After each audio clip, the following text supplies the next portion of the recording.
Mystical Professor here, getting on here to read Neville Goddard's The Law and the Promise.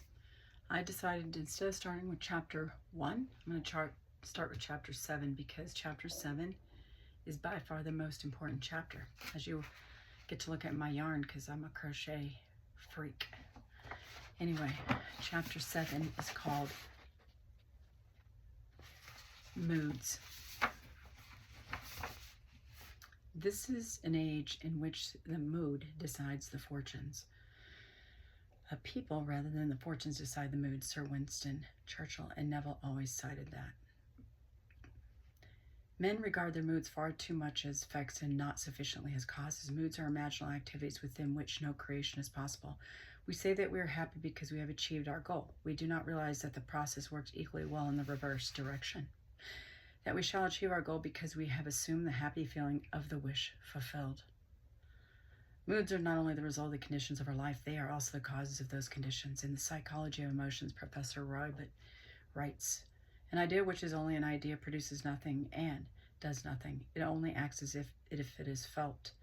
If it is accompanied by an affective state, if it awakens tendencies, that is to say, motor elements. The lady in the following story so successfully felt the feeling of her wish fulfilled. She made her mood the character of the night, frozen in a delightful dream. Most of us read and love fairy stories, but we all know that stories of improbable riches and good fortune are for the delight of the very young. But are they?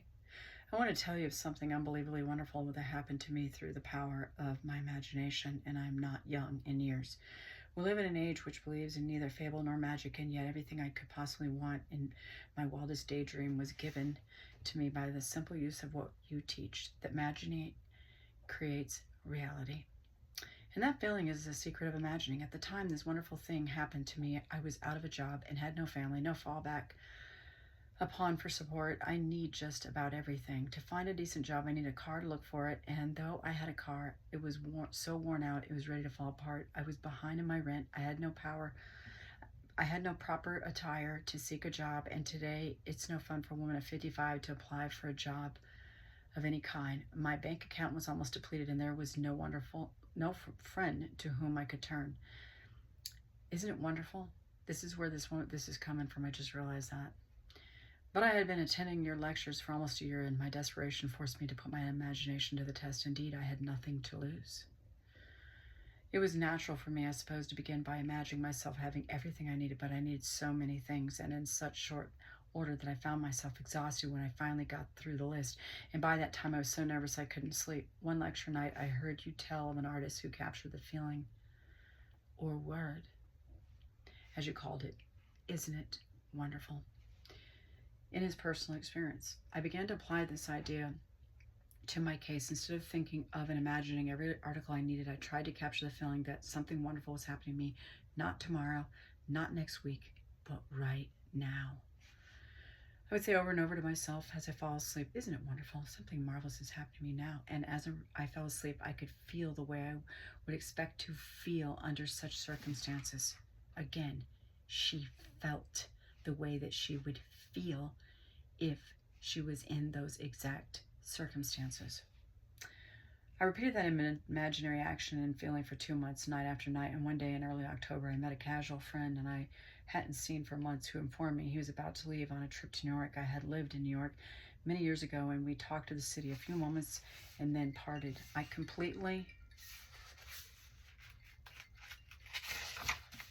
forgot the incident. 1 month later, to the day, this man called at my apartment and simply handed me a certified check in my name for $2,500. After I got over the initial shock of seeing my name on a check for so much money, the story that unfolded seemed to me like a dream. It concerned a friend I had not seen nor heard from in more than 25 years. This friend of my past, I now learned, had become extremely wealthy in those 25 years. Our mutual acquaintance who had brought the check to me had met him quite by accident during the trip to New York last month. During their conversation, they spoke of me, and for a reason I don't know, to this day, I have not heard from him personally and have never attempted to contact him. This old friend decided to share a portion of his great wealth with me. For the next 2 years, from the office of the attorney, I received monthly checks so generous in amount they not only covered every necessary requirement of daily living, but left much over for all the lovely things of life: clothes, car, a spacious apartment, and best of all, no need to earn my daily bread. This past month, I received a letter and some legal papers to be signed, which provide the continuation of this monthly income for the rest of my natural life. T.K. If the fool would persist in his folly, he would become a wise William Blake. Sir Winston calls on us to act on the assumption that we already possess for which we sought to assume a virtue. If we have it not, William Shakespeare, Hamlet. If this not the secret of miracles, thus the man who palsy was told to rise, to take up his bed and walk, to mentally act as if he were healed. Matthew 9:1-8, Mark 2:1-13, Luke 5:18-25, John 5:1-17, and then the actions of the imagination correspond with the action which he would physically perform where he healed, and he was healed. This is a story about which some may say it would have happened anyway, but those who read it carefully will find room to wonder.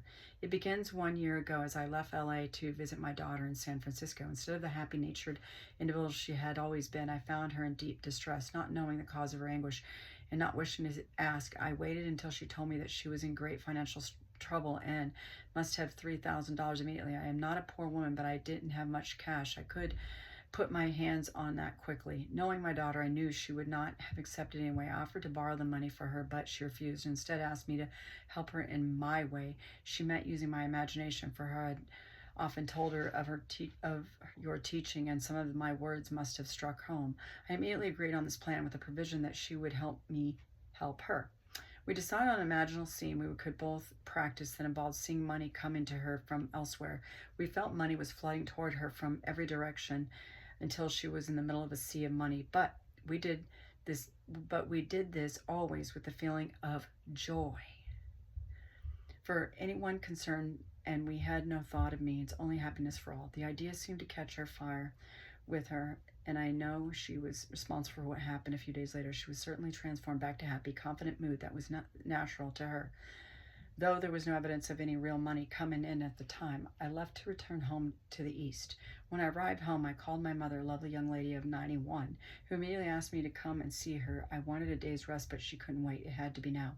Of course, I went, and after greeting me, she handed me a check for $3,000 out to my daughter. Before I could speak, she handed me 3 additional checks totaling $1,500 made in the favor of my daughter's children. For her reason, she explained that she had suddenly decided the day before to give what she had in cash to those she loved while she was still here to know of their happiness in receiving it. It would have happened anyway. No, not like this. This was not within days of my daughter's frantic need, and then her sudden transformation into a mood of joy. I know that her imaginal act caused this wonderful change, bringing not only great joy to the receiver, but to the giver as well. P.S. I almost forgot to add that among the checks still lavishly given was one for me too for $3,000. M.B. The boundless opportunities opened by recognizing the shift of the focus of imagining are beyond measure. There are no boundaries. The drama of life is an imaginal activity in which we bring to pass by our moods rather than by our physical acts. Moods so ably guide all towards that which they affirm. They may be said to create the circumstances of life and dictate the events. The mood of the wish fulfilled is a high tide which lifts us easily off the bar of the senses where we usually lie stranded. If we are aware of the mood and know the secret of imagining, we may announce that all that our mood affirms will come to pass. The following story is by a mother who succeeded in sustaining a seemingly playful mood with startling results. Surely you heard the old wives' tale about warts, that if a wart is bought, it will disappear.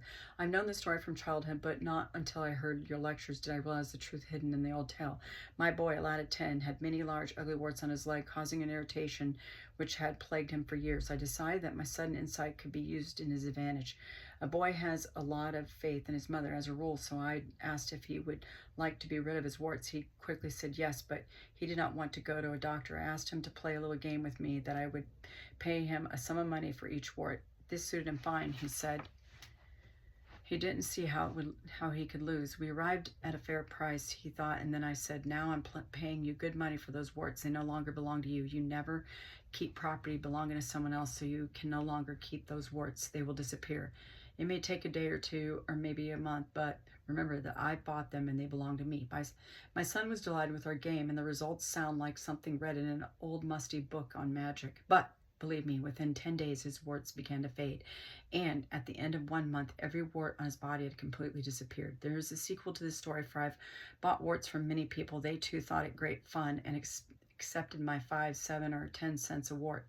In each case, the wart disappeared, but really, only one person believes me when I tell him his imagination alone took away the warts. That one person is my young son, J.R. Man imagining himself in a mood takes on himself the results of the mood. If he does not imagine himself in the mood, he is ever free of the result. The great Irish mystic A.E. George William Russell wrote in The Candle of Visions, I became aware of a swift echo or response to my own moods in circumstances which had seemed hitherto immutable in its indifference. I could prophesy from the uprising of new moods in myself that I, without search, would soon meet people of a certain character, and so I met them. Even inanimate things were under the sway of these infinities. But man need not wait for the uprising of new moods in himself. He can create happy moods at will. The end. So that's chapter 7, and then I'll begin reading the rest of the book, The Law and the Promise by Neville Goddard, starting with chapter 1, starting tomorrow. Hope you have a great night.